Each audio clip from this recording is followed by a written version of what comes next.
គ្រឿងថៃខក្តាប់អំពិលចង់ធ្វើញ៉ាំបងប្អូនពេលទៅដល់ផ្សារមានឯណាចំពេលរដូវកាលក្តាប់អំពិលគេឡើងថ្លៃហើយនឹងលក់ថ្មីស្រស់អញ្ចឹងរៀងអស់លុយដែរបើមិនជាបងប្អូននៅតាមស្រុកស្រែអីណាយើងដើរបេះបោយតាមលបងតាមអីអញ្ចឹងទៅវាមិនសូវជាចុះលុយប្រហែលទេអត់អីទេបងប្អូនចុះលុយប៉ុណ្ណឹងបានម្ហូបដែលយើងចង់ញ៉ាំក៏វាសមគួរដែរហើយថ្ងៃនេះខ្ញុំធ្វើបុកទឹកគ្រឿងក្តាប់អំពិលជាមួយត្រីខមួយមុខនេះធានារសជាតិឆ្ងាញ់បងប្អូនជាប់មាត់ជូរបែបលះហ្មងណាបងខ្ញុំចាប់ផ្ដើមលីងខ្ទឹមម្ទេសជាមួយនឹងត្រប់ពុតញងឲ្យបងប្អូនណានិយាយពីខ្ញុំវិញទឹកគ្រឿងអត់ដែលចោលទេត្រប់ពុតញងនឹងចូលចិត្តណាត្រីខនេះខ្ញុំកដៅលើខ្ទះតិចសិនដែរយើងទុកមួយឡែកដែរមកបន្ទាប់មកទៀតក្តាប់អំពិលពេលបុកក្តាប់អំពិលថែមអំបិលបន្តិចដើម្បីកុំឲ្យវាខ្មៅបងប្អូនម៉ត់ល្អហើយបានបន្ថែមជាមួយនឹងខ្ទឹមម្ទេសដែលយើងលីងជាមួយត្រប់ហ្នឹងយើងដាក់ចូលមកបុកឲ្យរាងម៉ត់មកល្មមមកយើងថែមជាមួយនឹងត្រីខ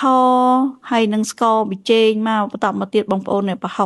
កនេះយើងយកទៅអាំងជាមួយនឹងស្លឹកចេកខ្ចប់បែបហ្នឹងមកបងប្អូនអើយថាឈ្ងុយល្អមែនទែនហើយអាំងនេះអត់មានកាត់ភ្លើងអីទេបងប្អូនអត់ពិបាកទេដាក់ទៅលើខ្ទះមកបានហើយគឺថាងាយស្រួលបងប្អូនតំណងមែនទែនគឺថាយើងថែមជាមួយនឹងទឹកក្តៅអ៊ុនយើងកូរច្របល់ឲ្យសព្វចឹងមកថែមមកយករាវយកខាប់អីតាមចំណូលចិត្តមកបងប្អូនហើយតំណងមែនទែនភ្លក់រសជាតិតាមការចូលចិត្តដូចគ្នាឥឡូវនេះរួចរាល់ហើយបុកទឹកគ្រឿងដិបអំពិលត្រីខរបស់ខ្ញុំតំណងដែរអត់បងប្អូនយើងមានលក់ច្រើនមុខដែរសម្រាប់ផ្ទាប់ហើយលក់នេះខ្ញុំស្រោះខ្លះទៅមានលក់ស្រស់ខ្លះទៅហើយបងប្អូនអាចជ្រើសរើសតាមការចូលចិត្តបងប្អូនប្រើលក់កាន់តែច្រើនកាន់តែឆ្ងាញ់អញ្ចឹងហើយវីដេអូថ្ងៃនេះមានតែប៉ុណ្្នឹងទេបងប្អូនមើលហើយអាចធ្វើញ៉ាំបានណា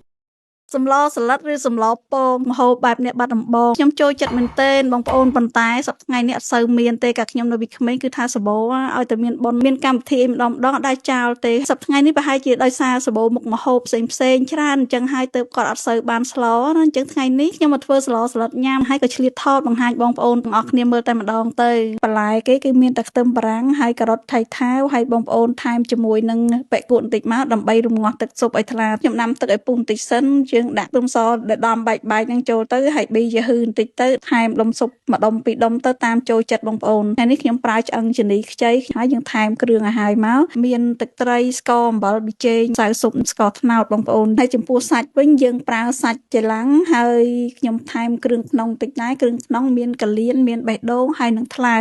មយើងយកទៅស្រោះទឹកបន្តិចសិនទៅបងប្អូនដើម្បីការពារកុំឲ្យចេញជាតិខ្មៅនៅក្នុងទឹកស្លយើងរួចហើយខ្ញុំយកមកប្រឡាក់បែបនេះពេលប្រឡាក់ខ្ញុំប្រើទឹកស៊ីអ៊ីវប្រេងខ្យងម្សៅស៊ុបបន្តិចមកហើយស្ករបន្តិចមកបងប្អូនរួចហើយយើងដាក់ចូលនៅក្នុងឆ្នាំងរបស់យើងហើយយើងថែមបន្លែដែលយើងហាន់ទុកប្រមាណមុខហ្នឹង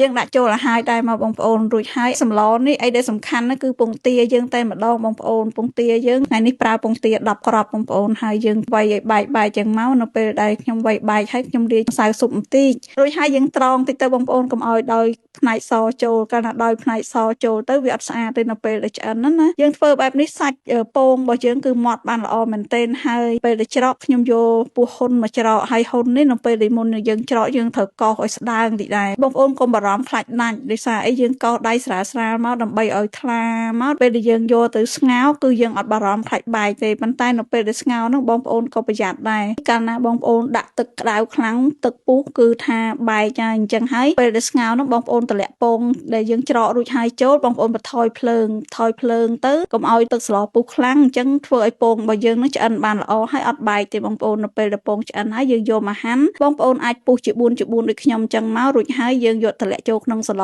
វិញទុកឲ្យពុះមួយសន្ទុះមកគឺថាស្លរបស់យើងចេញសន្លឹកបែបស្អាតអញ្ចឹងហ្មងបងប្អូនគឺថាក្របសន្លឹកគឺស្អាតបងប្អូនហើយសាច់គេលងមាត់តែម្ដងបើរសជាតិវិញឆ្ងាញ់មុខនេះជាម្ហូបដែលខ្ញុំចូលចិត្តមែនទែនអញ្ចឹងបងប្អូនដែលអត់ទាន់ធ្លាប់ធ្វើទេអាចសាកធ្វើញ៉ាំបានណា